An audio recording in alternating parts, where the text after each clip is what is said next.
Hey, this is Chad with BeGoneForGood. Wanted to talk to you a little bit today about my bike here, the Honda CB500X. This bike is about to be sold, and I wanted to talk a little bit about the things that I had done to it and what I thought of it so far.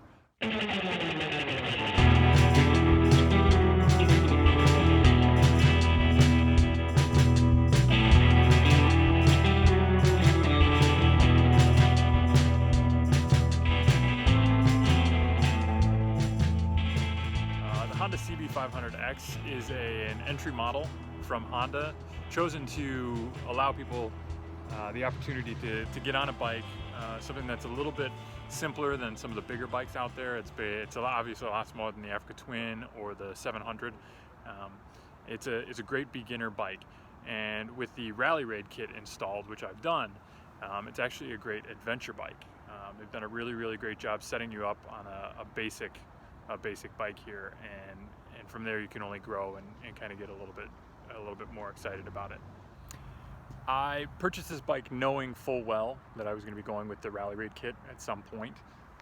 I chose specifically to get this bike because it was within my price range, which I think is a big factor for a lot of people on their first bike. They don't want to be dropping 10, 15, 20 grand on a bike, not knowing whether or not this is going to be something they actually enjoy. This is a $5,000–$6,000 bike, depending on where you get it.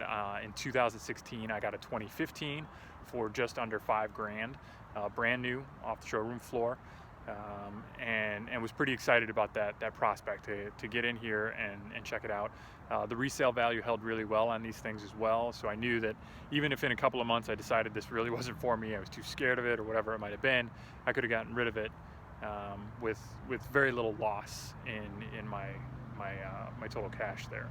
So turns out I loved it, had a great time, really enjoyed this bike, even though it is not wildly fast or exuberant in any way.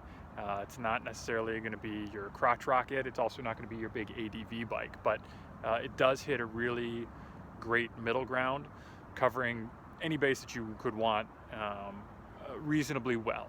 There's really nothing you can't do on this bike a little bit, right? You're not going to be racing Dakar. You're not going to be doing 150 miles an hour. You're not going to be outrunning the cops on something like this. It is really just a great entry-level bike, or for those folks that just want to take it easy, this is also a really good option for you, and I would thoroughly recommend it. One of the things that I'm going to walk through at this point is everything that came with the Rally Raid kit and what that does for you for the overall performance of the bike. One of the first items I installed when I got the bike were these crash bars.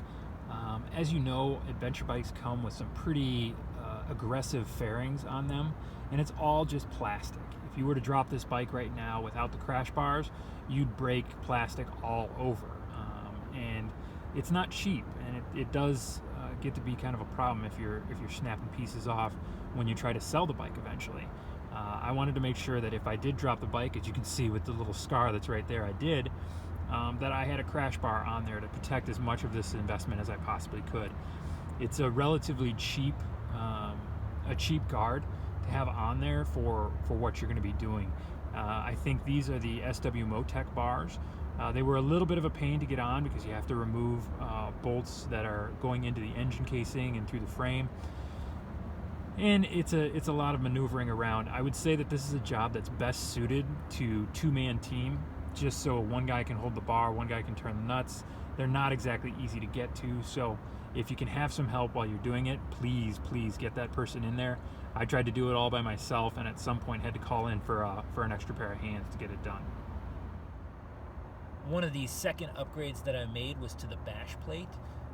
The Honda stock bash plate is essentially just really nice plastic and thin metal that they include on here. I opted for the SW Motec. It's a great smooth paneled bash plate that sits underneath. It's very easy to install. It goes up here and attaches right to those bolts. It's a great option for a less beefy skid plate. It's not the black dog type of thing or an alt rider. but it is perfectly capable for the type of riding that I was going to be doing on the CB500X, and far, far outweighs or excels over top of the stock plate on there. The good thing about the SW Motec is it also still allows you to mount a center stand. If you got the skid plate from Rally Raid, you would not be able to use a center stand. The other major item that comes with the Rally Raid kit is the monoshock in the back. It is a progressive shock, something that allows you to change the inputs and kind of tailor it and customize it for your specific ride or whatever you might be carrying on the bike. I've got mine sleeved with a neoprene cover, really just to keep it nice under there, keep the grit and the dirt out. Saves me a little bit of time cleaning when the mud's really on it. But that is also a fairly easy install with a change of some of the hardware that's holding the bike in there. This is what gives you your increased lift on the bike of a few inches front and rear, which is really, really nice also, so that you can improve the ground clearance over what is a pretty standard low bike when you get the CB500X stock. When we were talking about the rear shock, here is the adjustment module that is attached to the bike. With these two here, there's a special tool to help customize your both versions of the shock, both the shock itself and the rebound from that shock. It's a great little tool that you've got here that you can fine tune. You don't even really need to like get underneath the bike in any way. A couple of clicks here will serve you very, very well in whatever environment that you're going to. And once you get back on the road, a couple clicks back, if you're going to be under load or carrying a passenger, you can enter all that information here and make sure that you're getting the best ride possible, and really take advantage of that shock that Rally Raid has included. One of the first and most notable changes that you're going to get with the Rally Raid kit are the spoked wheels. The original wheels are cast and they are a little bit smaller. So they go from a 17-inch front and 17-inch rear to a 19-inch front and 17-inch rear. Both are going to be spoked, which is going to be a lot better for your off-road adventure options. And it also opens you up with the 19-inch front for a lot of other tire options. As you can see, I've got the Heidenau K60 Scouts on there, which I have also been very, very happy with. This install for these wheels is spectacularly easy and a great way, if you're on a starter bike, to learn your machine a little bit. Get handy at changing the tire, changing the rim, putting everything on and off the bike is a great learning process. Along with the Rally Raid Level 3 kit came a new top triple that allowed you to fit the forks a little bit higher and allow your handlebars a little bit more rise. They also came with the fork adjustments that you see here. You obviously turn those bolts a little bit to get your compression down and again, tailor make your ride for whatever kind of off-roading you're doing. If you can see in the right of the shot, the head nut there, very, very important that you torque that down properly, as I didn't. And when I went into the shop to get it checked out to make sure I'd done everything properly, it was just hand tight, and could have created some serious problems if I'd have gone off-road or done anything too stupid before I got it checked out. But really, really important. I know that everybody's going to kind of laugh at this, but make sure that you're hitting those specs. My torque wrench is in foot-pounds and the specs are in Newton meters, and apparently somewhere in the conversion I didn't hit it properly because that nut was not where it belonged after just a little bit of vibration on the road in the 5 minutes that it took me to get to the shop. So make sure that you're taking care of that stuff properly. Along with the new 19-inch front in the Rally Raid kit comes a fender rise, because obviously the 17-inch fender is not going to fit on a 19-inch wheel. So they give you a little bit extra hardware to put that fender in a proper place and make sure that wheel and everything fits accordingly. It's a really, really great look. Everything looks as though it came on the bike and the way it belongs. Nothing looks out of place. Nothing looks like it's messed up or kind of slapped on in a cheap fashion. It's a really, really great product. It was a wonderful experience being able to install everything. Like I said, it got you really, really familiar with the bike and kind of boosted your confidence in being able to take care of what you needed to on the bike, especially if anything were to go wrong off-road. I've been turning wrenches on this thing now for a full year, and I'll tell you that this is a great bike to build your confidence, to learn how it's going to work, to learn what you need to take with you. It's a completely capable bike once you get off-road, or if you get into the mud, over rocks, anything along those lines, once that rally raid kit's on. So, and like I said, they did come with both front and rear spoked wheels. This is the rear. This one is a little bit more complicated to get on in the installation process because of the rear axle and getting everything aligned with the rear brake and the followers and the chain and all that. This one was a little bit more of a bear, but again, I think it was a great learning lesson to kind of know that if I were to break down off-road somewhere or in a field, that I could get the thing back together, repaired, get the tube replaced, and everything that I needed to do because I was confident that I had done it before. I could do it again. Here's another Rally Raid product that I've been really, really happy with. It is the extended foot pegs. They are much, much beefier than the originals. Obviously, they don't come with a rubber guard on there, but I wear boots, not flip-flops, so I don't need rubber. And they are extraordinarily wide. They're really, really comfortable to stand and to have your feet on. And you get a lot more control with these on there. They're very, very easy to install. Just basically punching that pin through there and putting a cottering pin on the opposite side. These are great. I've gone through a ton of different territories with these, standing, sitting. They leave my feet really, really comfortable. There's plenty of room to move around on if you need to shift your feet a little bit, want to go from a heel to a toe, whatever it might be. These are great, great options, and they aren't too expensive. I know that there are some foot pegs out there that are up in the $250, $300 range. These are a little bit more budget-minded, and they come in a black anodized and a silver natural. I opted for the black anodized. You can see some of it's rubbing off there, but I think that only really helps with the look, showing that this bike's obviously been used. That's what I was looking for. These are the SW Motec Trax side cases. These are really, really nice. I put the adjustable or the locks on there as well to make sure that I could secure these. They're all keyed the same, so I can get one key and open both boxes. These are the 35 or 37 liter, I don't know exactly which. Fantastic. These things have been great. I took these all the way down to Central America. I've been through huge rainstorms. They pack enormous amounts of material in here. I thought that this would be too small for me, but they are more than good enough. I love the fact that the side of the case is stamped with the SW Motec and this little kind of X that they have in here. Gives you a lot of strength on that box. You can't buckle that side if you wanted to. When I was in Central America and needed to lube the chain, I would actually take these boxes off and prop the bike up on top of them so that I could get the rear wheel off the ground. They are extraordinarily strong, really well built. I can feel secure leaving my GoPros or my drone in there when I leave the bike, because nobody's going to be able to pull that off. The racks are really, really solid. The whole thing is just a great, great option if you're looking at cases. I was really, really happy with both of these. I also added the Barkbuster handguards here.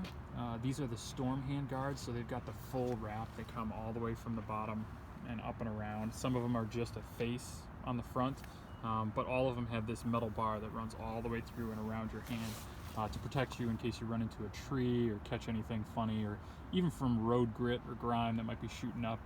If an errant rock is thrown up, you don't want that crushing into your knuckles and breaking a finger, or just really making an unpleasant ride for you. The installation process is a little bit hairy on these.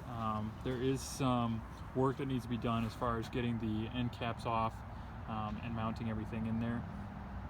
One thing that I screwed up is I lost the mounting point for this side, the right side. So in a pinch, I just had to get it zip tied.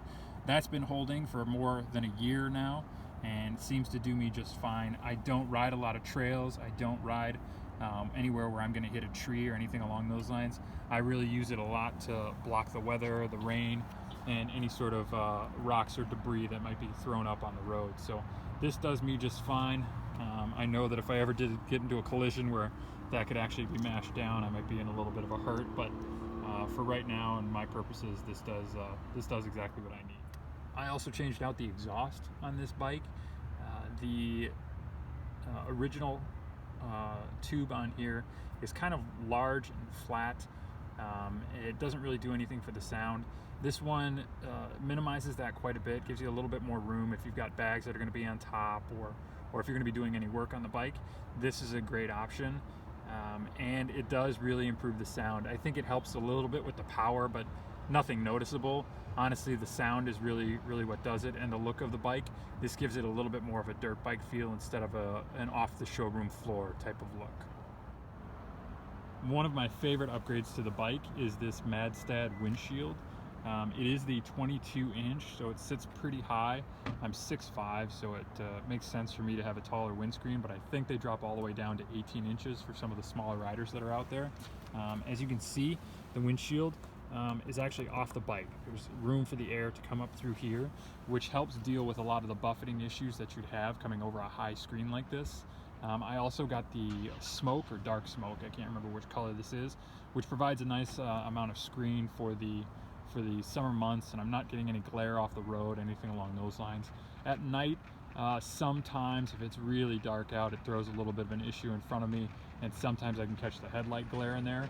But overall, I've been very happy with this windshield. It is adjustable, so if I needed to go higher or lower, if I had gotten the smaller one, I can definitely work with that as well.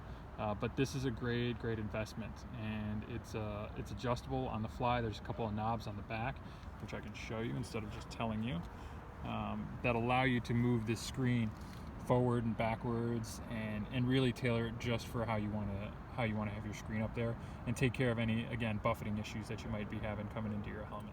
This is Iron Man.